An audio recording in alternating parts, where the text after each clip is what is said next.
Don't bring your kids to this movie. Yeah. Well, your kids can come to this movie. They're not going to get the jokes, but the parents are going to be like, wow, they got away with that. Welcome back to the podcast, y'all. This is Jackie McGriff, your host for today's episode of Representation in Cinema. If you are watching on YouTube, make sure y'all hit that subscribe button. And if you're watching or listening anywhere else, please hit follow for all of your conversations concerning authentic, genuine, real representation of Black, Brown, Indigenous peoples in movies. It has been a minute since we've been in the studio, but we are back, and we've been busy, but I'll catch y'all up on that later. Tonight, we want to mainly focus on the Latin film series coming to the George Eastman Museum later this month, and we have Jason Barber to thank for that. Jason is back on the pod today to talk through what we can expect from the series. For anyone who's unfamiliar, Jason Barber is a Cuban American educator, an artist with over a decade of experience in Rochester's arts and non-for-profit sectors. As an active public artist in Rochester, he has served in many roles for a variety of Rochester's art institutions: Rochester Brainery, Oxford Gallery, Memorial Art Gallery, Wall Therapy, and the Yards Art Collective. He currently sits on the development and outreach boards for AC3 Arts Council, Latinx Art Council, and Catholic Charities of Rochester. Currently, he is the site manager for the International Plaza, which is part of the public market. Mr. Barber's presentation will explore the impacts that Latino and Latinx artists are having in Rochester through their murals and public artworks. He is also a massive film lover with an encyclopedia's worth of knowledge in cinema. Welcome back to the podcast, Jason. Thanks for having me. Okay. And then Jason was also on our podcast previously for our episode on Latino representation, focusing on Edward James Olmos films. Definitely go give that a listen and then go watch those films expeditiously. Today he's here to talk about the Latin film series, of course, starting on September 17th at the George Eastman Museum. So, Jason, first things first, tell us about the Latin film series. The Presente film series is something that has been a passion project for me for several years. Well, during the pandemic, I reached out to Annette Ramos, who is one of the most amazing people in Rochester when it comes to just fundraising and Latinos in the arts. Mm-hmm. And she's like, all right, I'm behind you. And I organized a committee, CeeLo, you probably met before, Hector Manuel. And we kind of just started trying to figure out ways in which we can present Latin cinema. Last year, we did two showings at the Little. We did Salina, which was a good success, and Spy Kids, to kind of highlight Latino importance in cinema. And this year, we started working on building our relationship with the Eastman House, with Jared Case and Danielle Ramo and everyone there at the Dryden Theater. And they welcomed it. They felt there was a need, and we were just in awe of what they could offer. And many of it was offering the opportunity to showcase film that's already in their collection. Mm-hmm. So it's a lot more affordable, and it will be free to the public. Is something we wanted we really wanted to do, is to showcase the Latinos' impact in cinema since the beginning of cinema. Mm-hmm. Because we've literally have been there since the first film crew started shooting stuff in Los Angeles. There have been Mexican, Tejano, Puerto Rican, Cuban, Dominican voices and Spanish voices throughout all the history of cinema. Mm-hmm. And I think it was just a way that, talking to Jared Case, who's the, who is the head of the Dryden and the head of the collections, he understood that completely, that it's a really important story and a really important narrative. So did Bruce Barnes, the director of the Eastman House. Yeah, Bruce and Jared. So in getting this started, you hit a little bit of this, but what was that? What was the motivation to finally say, you know what, let me start talking to people? I think for me, it was the motivation of not seeing our stories be told. I grew up in a really golden era for Latino cinema. Like if you grew up in the 90s and even the 2000s, there was a lot of great representation. There was the Latin wave of the late 90s or the 2000s, but there also in the 80s you had really good movies like Mi Familia, Selena, American Me, which we're going to be showing. Also, you had J-Lo movies. You had Edward James Olmos. Like, you had a culture. You had Spy Kids, Robert Rodriguez movies, El Mariachi, and his work with Quentin Tarantino and the Death Proof stuff. So we had this really great renaissance. And then, watching during the pandemic, I was just seeing what's the number one show on Netflix? Narcos. And I was Mm. seeing that story, and then knowing knowing the history of Latinos, knowing the importance of like Desi Arnaz and Ricardo Montalbano, Dolores del Rio, or Rita Moreno, Mm-hmm. like these stories have to be told more. And knowing that Latinos are still one of the largest people that go to the movies, largest minorities, and it's will be the largest minority in America I didn't know in that. the next 20 years. In many states where Latinos are already the largest minority. So it's to us it's a very important time Mm-hmm. with what's happening in politics to tell our stories and that it is not just us crossing the border. It's us. We've been here for 500 years.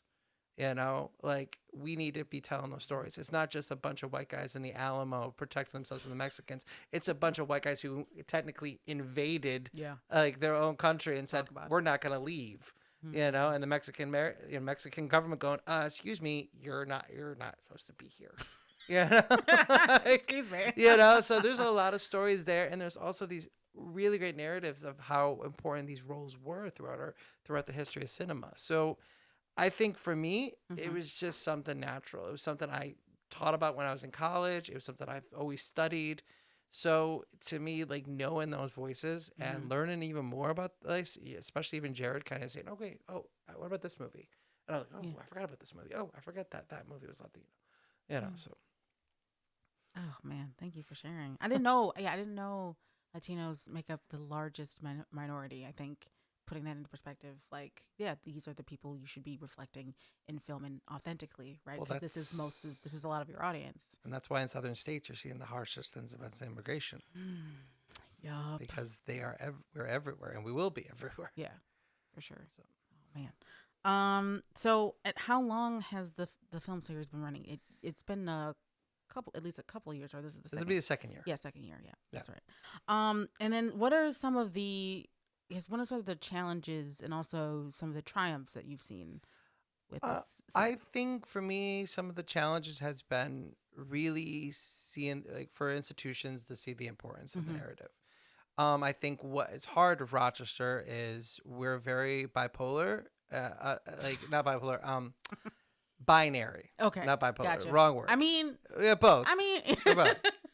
But we're more binary, and because of our history of segregation, mm-hmm. both the black and white communities often see their importance Mm-hmm. as as like the story narrative, and they want to control the narrative within the institutions, and Mm-hmm. especially the cultural institutions, which is nothing wrong with that. It is important, but Latinos have often been kind of treated because we're not the largest group in Rochester, even though Mm-hmm. we're about 25% of the city.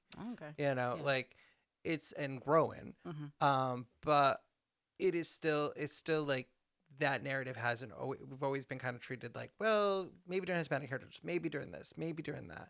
But the reality is, within these institutions, we're here and we've been here for a very long time. And often, if you go to the mag, you're the only Latin art you're going to see is Aztec.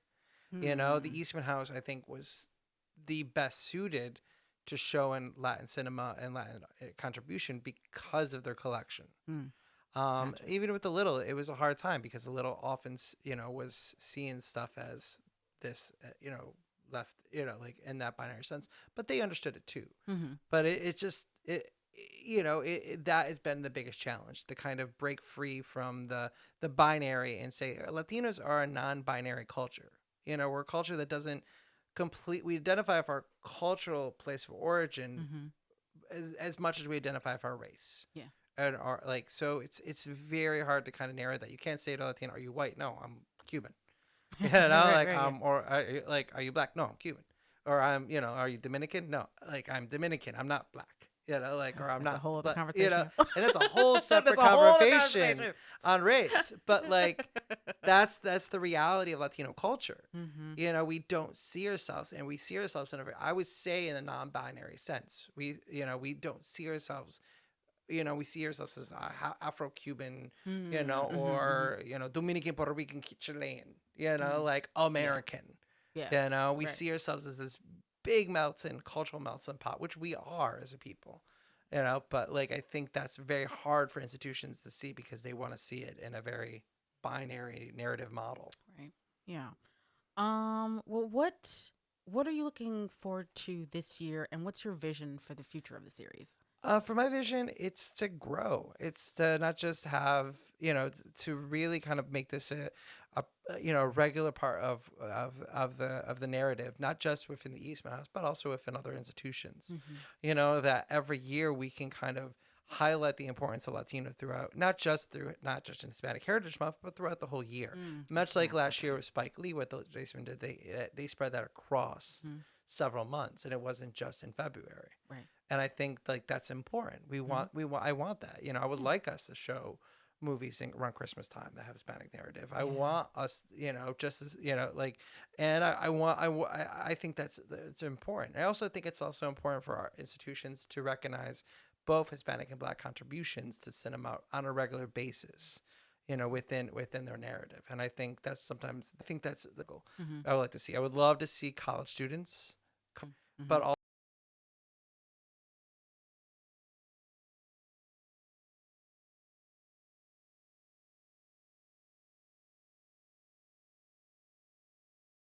also have a very commonality about it, and all say a different point, Mm-hmm. or like the Hispanic journey or the Latino journey throughout history, throughout the 20th century. Yeah. Before we get into films, I want to go back to what you were saying, especially about like kind of, well, thinking outside of that binary, and also in terms of like institutions normally when they're reaching out to more diverse audiences, um, it's usually within the framework of a Heritage Month, Exactly. right? So because we've struggled with that as well. It's like, so folks know I'm a filmmaker. They want to show our films. Great. So then they're like, are you available? It's either during, Dr. Martin Luther King Jr. around his birthday, or it's Black History Month. And it's like, okay, well, I'm Black 24/7, Mm-hmm. 365 days a year, 366 of a leap year. Like we can show this throughout. So yeah, no, it's difficult, right? Do you find that it's like you go along with it, like this is our thinking, at least like we go along with it because it's like, okay, we know that's when a lot of people are paying more attention, so that we can then like put that out, but then hopefully, as we progress through this, to be able to show, these, and educate people like outside of that month. I mean, I completely agree with you. I think it's something that it's a struggle everywhere, especially Mm-hmm. with the larger institutions. Like, luckily my job now with the Plaza being part of a Barber, being part of this cultural institution that has been a nonprofit that's been part of Latino culture in Rochester for almost 50 Mm-hmm. years, over 50 years, and it's been part of my life growing up. It's important because I get to see this narrative all the time. I get to do Hispanic related events every few weeks at the Plaza, with salsa, Dominican, merengue, mochata, like cumbia, like just doing all this like aspects of our heritage. But I agree, like the institutions only often see it during this period, and I it's a struggle because Mm-hmm. I feel that they're missing out the narrative. Mm-hmm. But I will respect, I will honestly praise George Eastman House because they've started reaching out before the month Mm-hmm. and saying, hey, can we get Poder to do Latin ads for the Dutch connection? Like this is what we want to Yes. see. Yes. We want to Yeah. see the institutions and the cultural institutions reach out to us, not just for Hispanic Heritage Month, but for any of their events. We want them to pay Poder, our radio station, and say, hey, can you do ads for us Mm-hmm. to reach out to a Hispanic audience? Yes, we definitely Yes. want that. Right. We want the MAG, we want the East Mouse, we want the Strong Museum of Play to say, hey, we have these discounted memberships for people on Snap, Mm-hmm. or the Science Museum. And it really, we would like to see these institutions Mm-hmm. like put that budget in for DKX, for Yes. Poder, Yeah. so that these advertisements are a regular basis and like are first off before they go off and reach out to Mm-hmm. some other commercial radio Yeah. station or some commercial TV station. Right. And I Mm-hmm. think that's important. I admire WXXI also starting to build up that process, like Yeah. communication with Poder and Navarro. Like, I think this is a narrative that has to happen Mm-hmm. more. And I also know I know WXXI is also reaching out to DKX more and try Mm-hmm. to build that relationship, to Right. strengthen that relationship, which is important Yes. for these institutions. And I think that's something I want to see more often. And I think that's what we need to see outside of just, hey, Right. it's Black Heritage Month. Hey, it's Hispanic Heritage Month. Can you come? Can you make some empanadas for you and just dance in traditional costumes, or wear certain foods and talk about Kwanzaa in February? Thank you, Chris. Sorry. Yes. So Did I swear? No. Thank you. Chris just being Chris. Thank you so much. We appreciate our producer here at Representation Cinema. Yes. And so we're going to dive into films. We're also going to talk about later International Plaza, because you kept mentioning it, and it's something that I definitely want to dig into a little bit more and to promote so people can come out, pull up. So as far as the film, so as you introduce each of these films, kind of give us like a brief plot synopsis. We're not gonna give us spoilers. Don't give spoilers. There's no spoilers on the show. Okay, we can do a spoiler filled show later. We definitely dig in. Like I said, go listen to our podcast episode about Latino representation with Edward James Olmos. Seriously, we get into all the things. Oh yeah. But for this, we're just going to focus on the synopses without spoilers. And then also too, like, why this specific film, if there are any post-screening discussions, because we love panels over here at Our Voices Project, and then also when folks can see it. So let's start off with the first one. First movie is American Me, which will be on September 17th. All these films, I will point out, are going to be in the original 35mm film. None of these are digital prints, which is amazing. Yes. That we're watching the original film the way that it was supposed to be seen. American Me is a very controversial movie. It's considered one of the most dangerous movies in film history because it's talking about the Chicano cartel and California and the California prison system. Actually, Danny Trejo is one of his first movies, The Legendary Machete.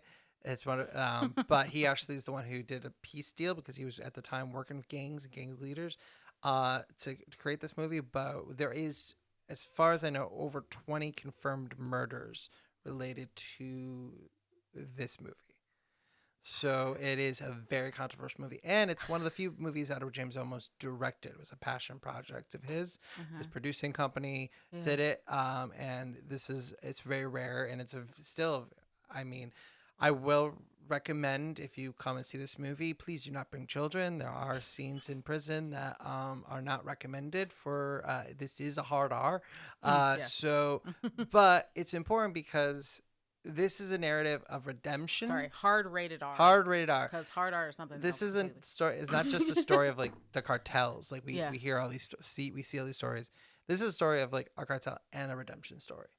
So it's a little bit different, like how it's a true story. It's based on that narrative of this man's actual life. So I think Edward James was very aware that I don't want to have like the bad guy, like I want to show how dark the system is all around. So I think that's where it's unique. The next movie is Icante. It's a early talkie with our first Latino superstar, Dolores Del Rio, or as they used to call her and Greta Garbo were the face of Hollywood. These two beautiful faces. And Dolores was one of the early silent movie stars in Hollywood with Ramon Navarro, who's another famous Latin silent movie star. But she's somebody who transitioned into comedies, into talkies. She was even doing film all the way down to the 1950s, where she played Elvis Presley's mom in the movie Flame and Star. Yes, Elvis Presley was Latino in a movie. What? Yeah. I mean, he looked it. Like wasn't it? But but I know. Oh. But Dolores Del Rio also became one of the early huge and helped develop the Mexicans cinema of the 1940s and 50s. So we kind of want to tell that story of here's one of the first women who was proud of her heritage and was proud of her name. This is someone by the 1940s. A lot of Latin stars were already starting to change their names. We're going to be talking about one of them in a little bit, but you have Rita Hayworth, Anthony Quinn. Anybody ever heard of Martin Sheen? Charlie Sheen? They're all Latino. Raquel Welch. the great actress, she's 100% Mexican. Oh. You know, like, and so we forget that, like, people did that even up to the you know, up until the 90s. You know, John Leguizamo tells stories of how people tried to change his name. So did Benicio del Toro, so did Benjamin Bratt, and so did Jimmy Smits. They all were forced to say, oh, you got to hide your heritage.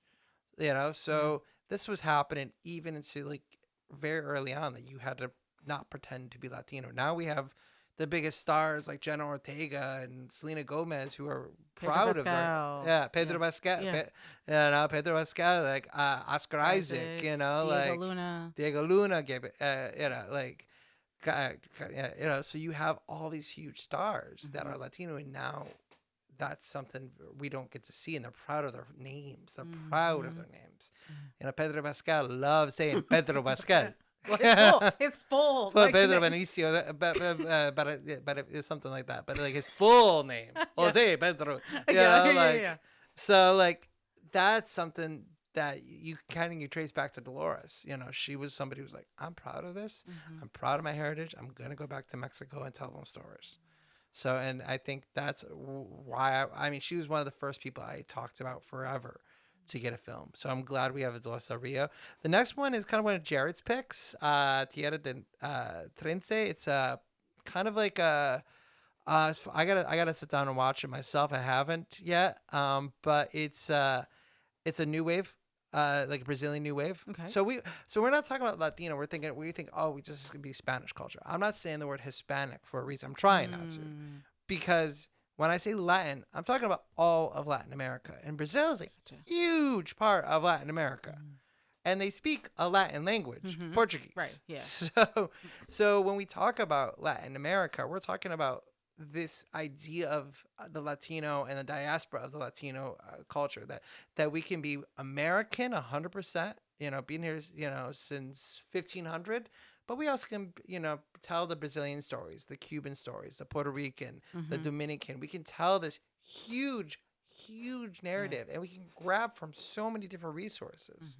And that's what's so unique about this, is we're talking about a Latin American festival film series. And that's why I was important to say that word Latin American, because if I said Hispanic or Spanish or Cuban, I'm narrowing it down to a very small narrative. And it's, you know, like, and I think it's great for us to expand that narrative, that we can have Dominican films, that we can have Afro-Latino, we can have, you know, LGBT voices, and we can have all these voices because of the commonality of the Latin voice and the Latin culture and the Latin identity.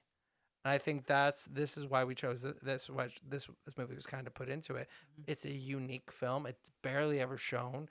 So it's a very rare film to be seen outside of Brazil. So it's something that's in the collection that nobody gets to really see that often. But then that's on October 1st. I forgot to mention El Chiante will be on September 24th. Some of these films will have post-screening talks, but we'll talk a little bit more about that later.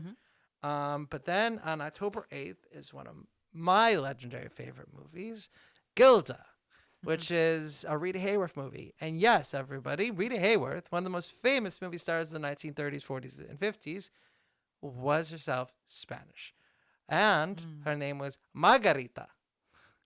And she was a well-known Latin Spanish dancer and flamenco dancer throughout the 1930s. Wow. But to become part of Hollywood, she had to drop her name, take her mother's Irish ancestry name, Hayworth, and dye her hair red and pretend to be white. And she wasn't the first. You would later have, you know, Raquel Welch doing something very similar. You know, so this is something that we wanted to talk about. We want to talk about the whitening of the Latin identity. Yeah. You know, like how even Rita Moreno, someone who's going to be at the Eastman House in October, had to do that. Yeah. You know, like, also she had to play Native Americans, she had to play everybody, you know, but like she had to whiten herself even in that cultural prism. And I think this is kind of the first and most famous. But also, Gilda's a crazy movie. It's this amazing movie of sexuality, so much sexual subtext. There's a love triangle between a man, and a woman, you know, like, and there's innuendo left and right in this movie. You watch it, and you're gonna be like, "Oh my gosh!" Don't bring your kids to this movie. Well, your kids can come to this movie. They're not gonna get the jokes, but the parents are gonna be like, "Wow, they got away with that." So that's gonna be something very unique, and we are gonna have a talk after that one. Okay. We're gonna Annette Ramos will be hosting that, and kind of talking about even her own experience trying to get an accent and that aspect of whitening her identity to be part of like the accent. And this was happening all the time into the 90s, into even up to recently. So it's not something that like, and also you think about it, it's very hard for Latinos. You don't see that many Latino women that are not white. You know, like, so it's still sometimes prevalent. You know, you could see darker skinned Latino men in films, but not women. And the whiter they are, the more famous they are. Right. Yeah. So it's something that's this is a struggle we struggle with to this day within cinema. So I think Gilda is a really good way of relooking at a classic film, like one of the most famous classic film noirs, and saying, okay, but let's look at it through the Latin prism. Yeah. Sure. And then the next is The Others by Alejandro Imparte, Chilean Spanish director, who does a British horror movie with Nicole Kidman. Oh, wait, there's a Latin connection to The Others? You know, like a British horror film from the early 2000s? Yes! And that's what I love about this movie, because even there, you have a Chilean director, a Spanish director, who's coming from a period in Spanish cinema that was amazing. This is where Guillermo is starting to work. This is Pedro Almodovar. This is a very unique period for Latin directors, because you're having the Tres Grandes, Alejandro Ratti, you're having Alfonso Cuarón, you're having these Mexican directors that are going to Spain and making movies, or going to England and making movies, you know, for Hollywood, making bigger budget movies. You have Alfonso Cuarón, who at the time was doing little you know, did Little Princess, and then something called Harry Potter and the Prisoner of Azkaban. some you know, or Guillermo del Toro doing Mimic and Hellboy. You know, this late 90s period in which you have these Spanish directors that are doing these horror movies, they're doing these unique films, and they're coming out of Spain, they're coming out of Chile, they're coming out of Mexico. And we don't even say like, oh, wow, this is such a crazy period. Yeah. So I love this aspect. And that one, I'm kind of helping organize that. CeeLo is going to be there. They also have another person who's going to come in and talk about two other people. One from the Anomaly. I think she's going to be coming to talk for just about Latin horror, like Hispanic horror, like how Latinos, that Gothic horror that we do really well, that we're all going to be going to see Frankenstein, because that's why we love Guillermo, who's like the peak of that. Yes. You know, like how does Latin horror play a role in, you know, reshaping even traditional horror, like this traditional British style horror? And what's The Others about? The Others is just a ghost story. It's a British manor. It's a ghost story film. You know, like I remember seeing it a long time ago, and I would love to see it again with an audience that wasn't screaming and yelling, "There's someone in the closet!" You're like, "Oh great, you ruined the movie. Thanks." Yeah, so that'd be great, because I actually didn't ever get to see the end of this movie. Oh my gosh. Oh, so with all of these films, and also again, remind us of when all of these movies are going to be every Wednesday from September 17th all the way to October 15th. Really, the whole span of Hispanic Heritage Month. This will be at the Dryden Theater at 7:30. Free entry. Free, people. Here, y'all, free. All right. We are spending money so that you can get a free showing at the Eastman. Yes. We love free. So with this series, what are you hoping, like, and again, you've kind of like said this like throughout, but just to reiterate, what are you hoping audiences come away with?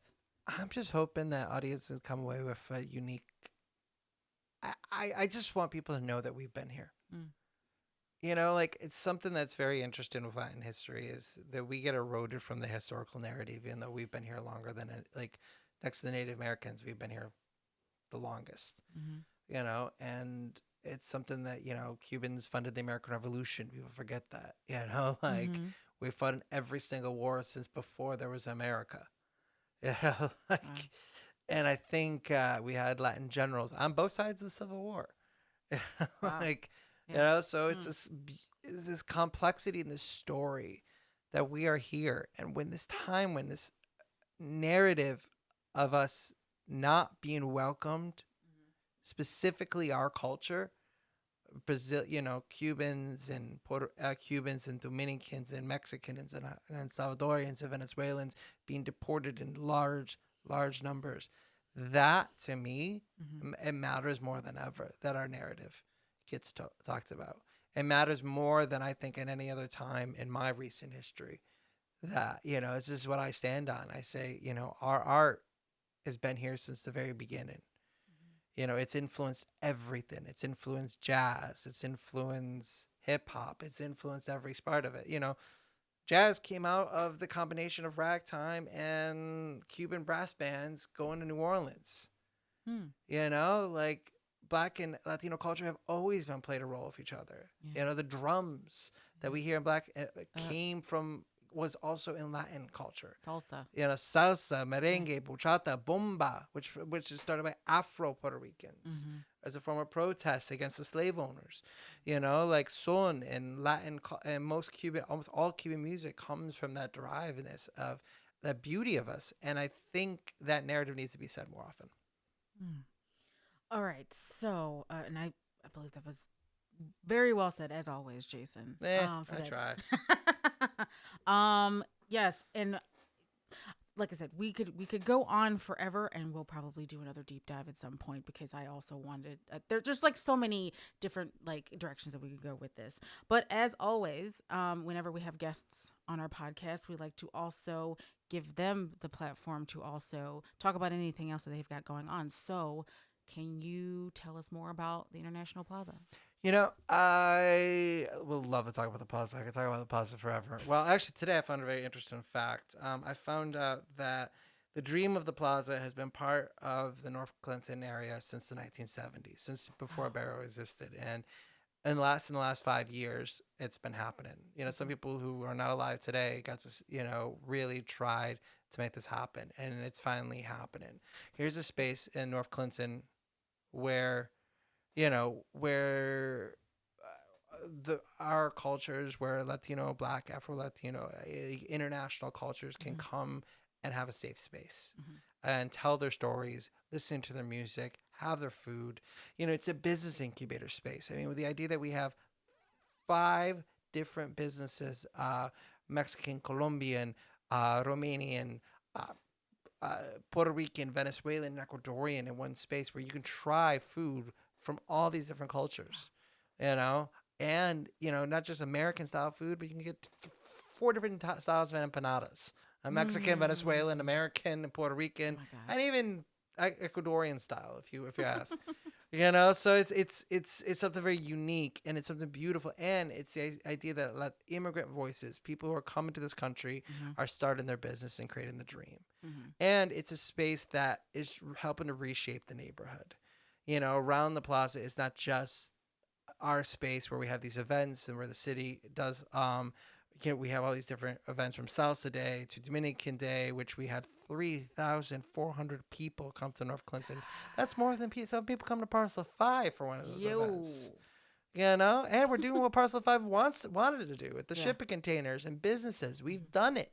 Wow. And we're doing it at less cost than the commissary, which I love. Which is always the way. And I get it. The commissary is also an amazing space, but we're doing this, and we are in a neighborhood that is, yes, it's a rough neighborhood, but it's also a neighborhood where the cops call it an oasis, and where the drug dealers call it an oasis. Oh. They don't want to mess with it. They want to take care of the space. They love the space, and I love that, and I'm so proud that I get to be part of an agency like a Barrow and IEDC that I grew up with, and I get to be with people like Angelica and Miguel Menendez, who are just the most amazing people, and Eugenia Marin, who are people that really care about the health of the city and changing it and making something happen that's going to last. And I think it's also important that lift up our Latin voices. The idea that a Barrow right now is helping over 1,000 different asylum seekers. Wow. And yet we're helping to keep them settled and make them and many of those people are people who've come to the plaza and created their own businesses. And we're proud of that. I'm proud of everything that we do there. And I love that I get to dance. I love the abuelitas. I love the food. I love like all of it. It's one of you. Every Sunday I have the biggest smile on my face being part of the plaza. And I wish everybody in Rochester can come. And our you've come, you've loved it. Yeah, no, like you ate like crazy. Like it's a great time, and seeing everybody just really enjoying each other's company is such a valuable thing. The positivity that food and real culture brings is hard to undervalue. Yeah. No. So we're gonna get into more after this brief break. So when can people come to the International Plaza? Well, we are open Wednesday through Sunday, 12 to noon. Some of our vendors are even open Monday through Sunday. Depends on, which vendor it is. But if you go there anytime afternoon around lunchtime, you'll see one of our vendors open. It could be Roxy's for empanadas, or Luce's Ecuadorian store. It could be Yasmin's New Generation Eats, or Alex's Di Mi Tierra Mexican food, or Johnny's Puerto Rican food. So you can see a lot there on that time, but Sundays are the best days to go there, I say, because you're going to have music. You're going to have some vibes. You're going to have like a really great time on a Sunday. There's always live music or a live DJ or something happening on a Sunday. Yeah. And remind us where International Plaza. It is on North Clinton Ave, right kitty corner from the beautiful St. Michael's Church, which is the epicenter of the Latino community and always has been. 828 North Clinton Ave. So You'll see it. It's big blue shipping containers. Awesome. We will be there, and make sure y'all pull up for real. Better see some of y'all there. Okay, so throughout our we close on October 13th. October 13th. Yeah, so you only got that much few more Sundays left. So pull up before October 13th, okay? And don't wait until then to go there either, unless it'll be cold. No, yeah, for real. For real. Oh, well, thank you so much for that, Jason. Now throughout this podcast, we've of course talked about film, obviously, with the Latin film series, and you have at points pointed to, of course, current events. We feel as though there's no talking about films without also talking about current events. And so throughout this, you've talked about deportations. You've talked about how we've talked on the break, like how Ibero has, provided for like so many families seeking asylum. And I would like to know, on in your opinion, like in talking about the film series and in talking about film, right? If we're talking about, if we're reflecting a people, and with those people, in reflecting those people, we're also reflecting their stories, which also points to current events. What role do you see the film series or movies in general that center Latin voices? Where do you see that in the talks about deportation, especially in this time right now? Well, the title of our film series is Presente. Present. We're here. We've always been here. We are part of this narrative. We are part of this country. We're part of these stories that we are often not told that we are not of. They built a wall to stop us, but we have been here before the wall existed. So for me, one of the reasons I even started this film series, one of the reasons was I took my cousin Carlos, who is Cuban, who is a film professor from Cuba, who speaks 3 languages fluently, who had to cross the Mexican border in the back of a cargo truck, and yet he is now in hiding. And many Latinos have these common stories. Many of us, it doesn't matter if you're Puerto Rican, you're Dominican, you're Mexican, you're Guatemalan, you know people. You know people who've gotten the letters threatening deportation even though they have green cards. You know that people are asylum that are afraid of people coming. And the reality is, you've heard my arguments on, you and I have had many discussions. When I see a protest, I get angry. Because I don't see a Latin voice, and I don't see them at the places like talking about our culture, coming to the plaza and eating our food, celebrating our music. I see them holding up a sign that, about immigrants' rights, but I don't see them supporting immigrant businesses. And it's hard for me for that sense because it's personal to me. Yeah. And this film series is personal because when I got to take my cousin to the Georgie Smith house, he was in awe. He's sitting there and he's like, I feel like I'm at holy ground, because he's like, Jay, Citizen Kane is below me. Casablanca is below me. And I'm like, yeah, all this is right below your feet. He's like, this is what I studied in college. This is what I taught about in Cuba. And he's like, all of this is right below you. And that to me is why I did it. It's because, Carlos is trying his heart off to live the American dream, to escape communism. And so are millions of other people. And it's important because that's my mom. That's my aunts. That's my family. That's the people who raised me. Every single person that raised me came to this country in different ways. There was no perfect way. And, film is the greatest storyteller of that because it can tell our stories and say we have been important from day one. I always love to brag. Television was created by a Cuban, Desi Arnaz. He also created 2 of the longest running franchises in film history. He greenlit some TV show called Star Trek and another one called Mission Impossible, and also The Untouchables, and yet it was a Cuban that created the 3-camera system and the live studio audience just for his wife. He all did this for his wife, his wife does get the credit she deserves because Lucille Ball is a queen. Yeah. But Desi Arnaz doesn't have 5 statues around the country. And two really ugly ones in Palm Springs and Jamestown. 2 ugly ones. Oh, I'm sorry, Lucy fans, but it's true. There's 2 ugly statues of Lucille Ball. One in Palm Springs and the other one in Jamestown. They got rid of the one in Jamestown at least. Thank God. Okay. Now it's just the one. It's the one we gotta get.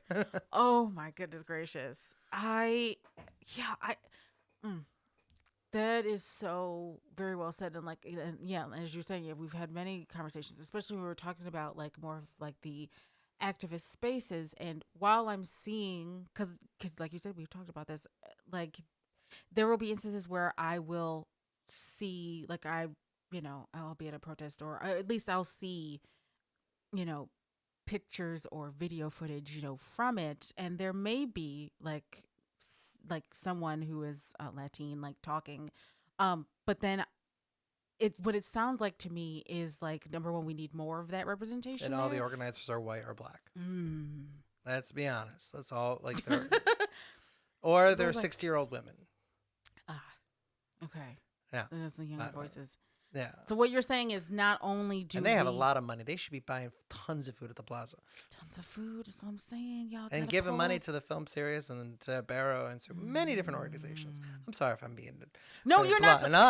First of all, you're not sorry. Second of all, I'm not sorry. You're not sorry. I'm not but sorry. Also, that's what we're about. That's what we're about. Truth telling on this podcast. We're getting into the history. We're getting into film, but then of course it also reaches out there into the community. I don't think that you can talk about film without talking about what's happening in current events. If you're talking about authentic representation, it has to represent the people, it has to represent the stories, and the stories are what's happening out there. And so what it sounds like to me is that what needs to happen is that, number one, there needs to be, again, folks who are, and also clear up something for me. Do you usually say Latin representation? Do you say Latine? Do you say Latinx? I like to say Latine if I'm talking about the plural or Latin. Okay. I try to avoid the word Latinx sometimes. Okay. I get the historical context, but it comes from a white professor. Okay. So just like Hispanic comes from Nixon, What? Yeah. So and Latin's not even the best word to describe it either. But how do you describe a continent that literally goes from Canada down, that Latinos are a part of Canada to from one point of the world to the So when we're talking, so then we were talking that is a whole continent. Oh my gosh, right? Yeah. And the Caribbean and most of the United States was at one point all Hispanic. Yeah. So so then you're talking about again, these activist spaces, right? Having representation, people speaking, right? Who can speak to that experience, right? That is Latin, right?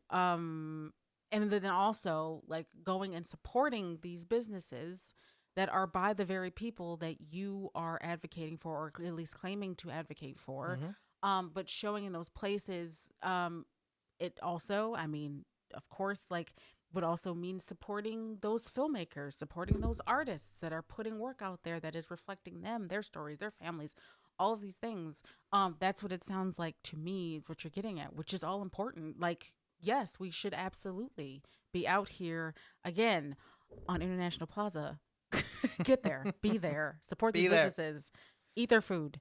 Buy from them, buy merch. Yeah, that's what it sounds like, at least to me. Are we missing anything? Is there anything else you want to say about that? I think you've nailed a lot of aspects of it.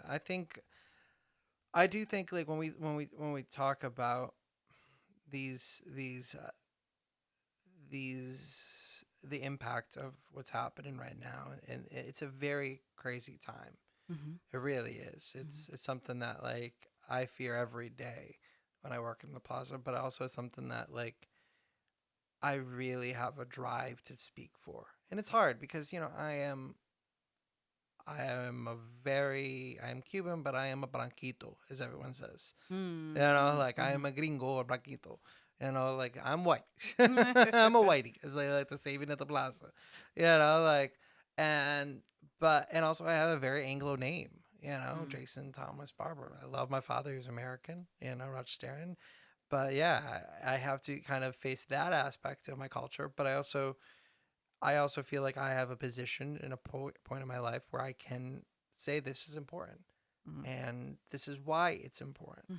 And this is why I'm going to be annoying sometimes and be tough on people and say, okay, where are you?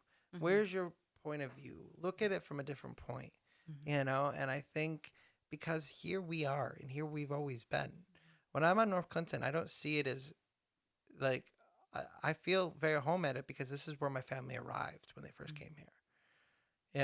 So to me, it's a very important neighborhood, just same as Maplewood is in Kodak Park, where my father lived, where my parents met. But Maplewood, Avenue D in North Clinton are our epicenter. They are where our culture is. It's where Puerto Ricans and Dominicans and Mexicans and Hondurans and Guatemalans and El Salvadorians, I can go down we've all landed there.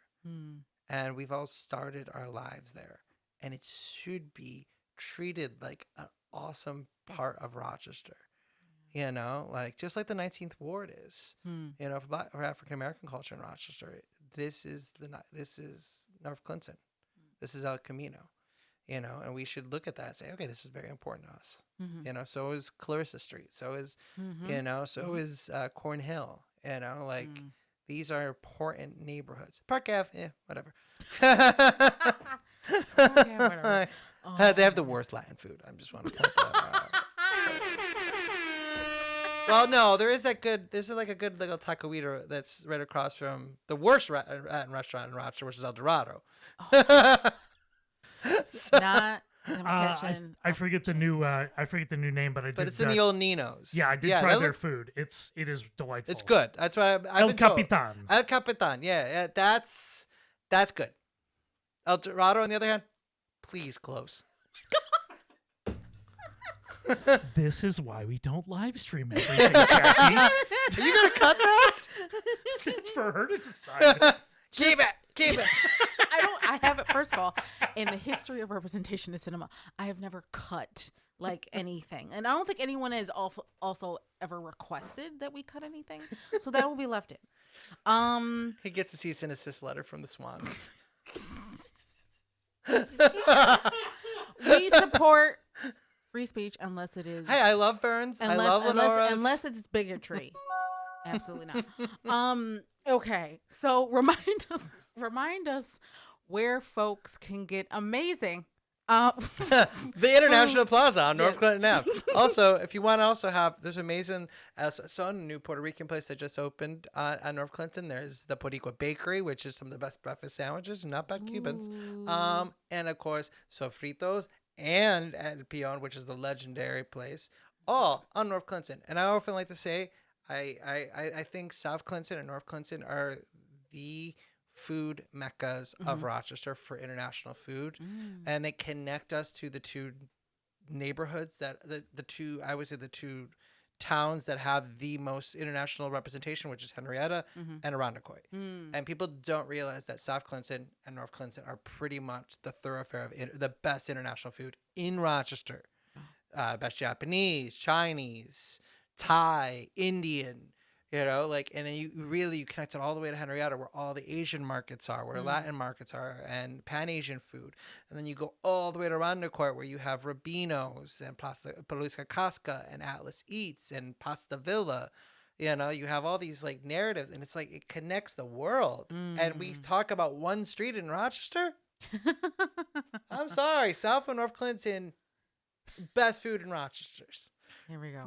Hand down, All right? Food about town. I'm a big fan. I love it. South and North Clinton, it's got it. It's got it. There we go. That's It right. really That's does. It truly has it. Well, Jason, we appreciate you, being on this podcast, but then also just helping curate all these films for the Latin Film Series, which you can see when and where? At the Dryden Theater from September 17th to October 15th, every Wednesday for 7:30 p.m. So we'd love to see you there. You're going to have an amazing time, amazing talks. I think I'll be doing one or two of the talks. I don't even know. I got to touch Jared. Also, can we just point out before we end up? Yes. The Eastman also will be having orchestra, has reached out to Barrow and to other organizations because we have Rita Morano coming to Rochester. Woo! Can we Let's just say go. that? I've Let's said go. to the Eastman, We can. this is going to sell out more than any other celebrity, more than Julia Roberts, more than Michael Keaton, more than anybody. Your gala is going to be packed with Latinos Yes. that I want to see Rita Morano. And it's true. I think this is also, we've talked about it. This is one of the first times the Eastman House has given the George Eastman Award to an actress or an actor of color. You know, and the importance that they will be showing West Side Story in October. They will be having Rita talk about it beforehand. And they'll be doing the gala and honoring her. And, you know, like that is an amazing thing. When I found out that Rita was going to be the George Eastman Award, that they chose her, I literally jumped in the air.